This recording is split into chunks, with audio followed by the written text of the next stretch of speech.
पूछा है रामकिशोर ने, भगवान मैं अपनी पत्नी से प्रेम तो बहुत करता हूं, लेकिन संभोग में मेरी पत्नी को कोई रुचि नहीं।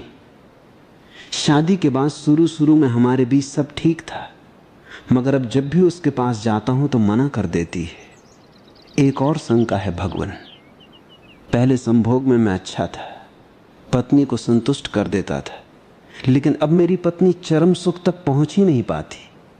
सेक्स टाइमिंग कैसे बढ़ाए, अपनी पत्नी को संतुष्ट कैसे करे? आप इसका उपाय बताएं। क्यों ऐसा होता है कि आदमी एक महिला से पहले निष्कासित हो जाता है, उसकी ऊर्जा, उसका पूरा उत्साह खत्म हो जाता है, उसकी ताकत निकल जाती है। क्योंकि आदमी जब संबंध बनाता है तो वो सिर्फ शारीरिक रूप से संबंध बनाता है। वहीं अगर महिला की ओर देखा जाए तो महिला के लिए संभोग सिर्फ एक शारीरिक संबंध नहीं, महिला के लिए वो संबंध उसके मन, शरीर और अनुभव से जुड़ा है। महिला जब किसी मर्द के साथ संबंध बनाती है तो महिला उस संबंध में केवल शारीरिक रूप से ही उपस्थित नहीं होती। स्त्री उस संबंध को अपने मन से निभाती है, उसे अनुभव करती है। महिला के लिए केवल चरम सुख प्राप्ति लक्ष्य नहीं है, महिला उस प्रेम को अनुभव करती है, वो हर एक पल को जीती है। उसको मिला आलिंगन, चुंबन, वो उसे सहज ही प्रेम की अनुभूति देता है। जब कोई पुरुष उस स्त्री को स्पर्श करता है तो वो हर स्पर्श को महसूस करती है। और स्त्री केवल संभोग से तृप्त नहीं होती, न ही कोई पुरुष किसी स्त्री को संभोग से चरम सुख की प्राप्ति दे सकता है। तुम चाहे कितने ही उपाय कर लो, कितने ही हकीमों की दवा ले लो, लेकिन एक स्त्री को कभी संतुष्ट नहीं कर सकते। क्योंकि स्त्री प्रकृति है और प्रकृति को भोग कर भले ही तुम्हें सुख प्राप्त हो सकता है, लेकिन यह मात्र प्रकृति का दोहन है। इससे प्रकृति को कोई लाभ नहीं, इसमें उसे कोई आनंद नहीं। प्रकृति तो तब खिलेगी जब उसे प्रेम दिया जाए, जब उसे सिंचा जाए, फिर वो खिल उठेगी, वो आनंद में झूम उठेगी। एक दफा जब मैं काम और संभोग पर चर्चा कर रहा था तो एक स्त्री मेरे पास आई और बताने लगी कि उसे संभोग में कोई रुचि नहीं, लेकिन प्रेम में रुचि है। वो कहने लगी कि जब भी उसका प्रेमी उसे आलिंगन करता या फिर प्रेम से उसे सहलाता, उसे स्पर्श करता, 2 घड़ी उसके पास बैठकर उसे दुलारता, तो उसे आनंद अनुभव होता।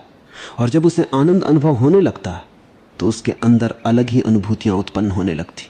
उसका अपने आप से काबू हटने लगता, उसका शरीर जैसे शिथिल पड़ने लगता, शरीर जैसे मानो आग की तरह तपने लगता, उसकी इंद्रियों में एक खिंचाव सा उत्पन्न होने लगता।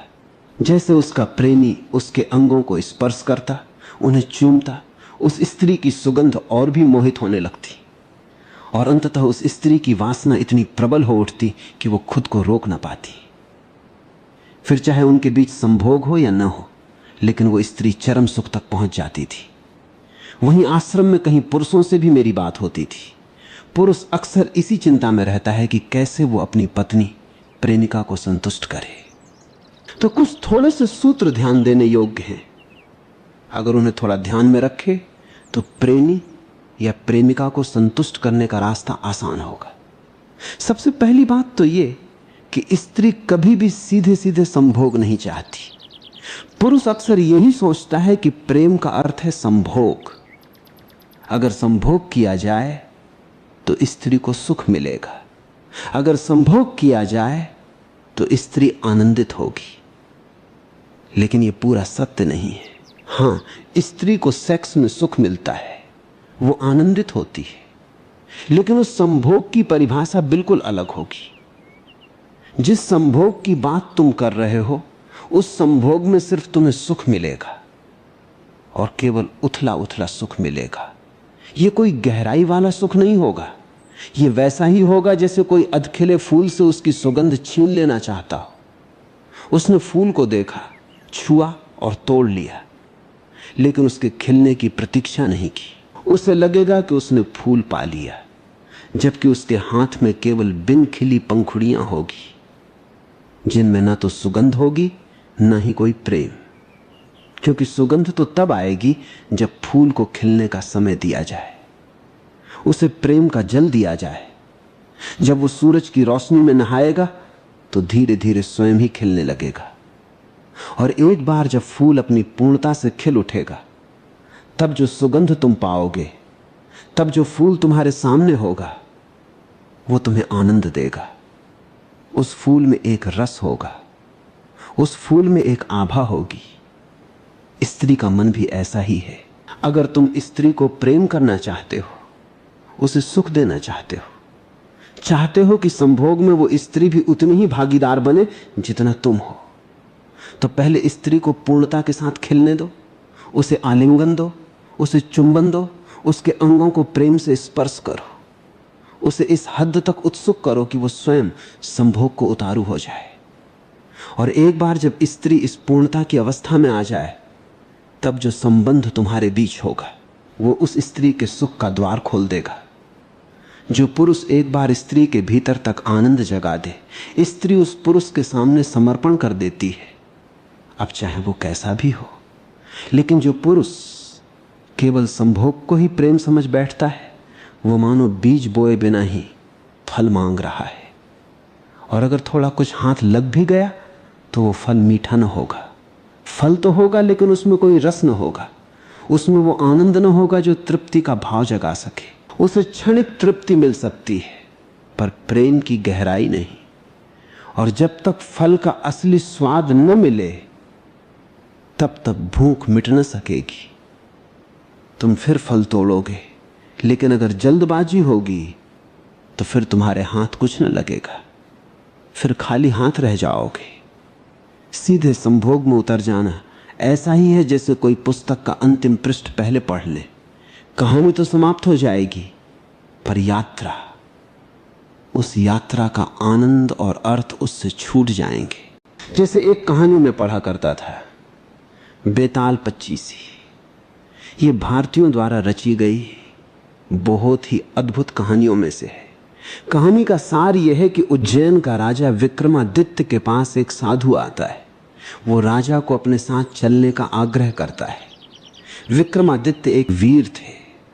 वीर का अर्थ है जो निडर हो, जो गुणवान हो, जो साहसी हो, जिसे किसी भी वस्तु का भय न हो। भारत में बहुत कम लोगों को वीर खा गया। विक्रमादित्य जैसा वीर ही उस साधु की सहायता कर सकता था।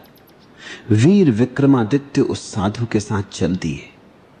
अमावस की रात थी। साधु ने अपना सारा तांत्रिक सामान एक जंगल के बीचों बीच जमा रखा था।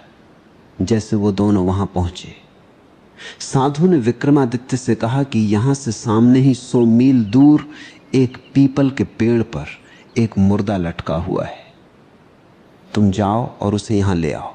उस अंधेरी अमावस में विक्रमादित्य उस पीपल के पेड़ की ओर बढ़ने लगा।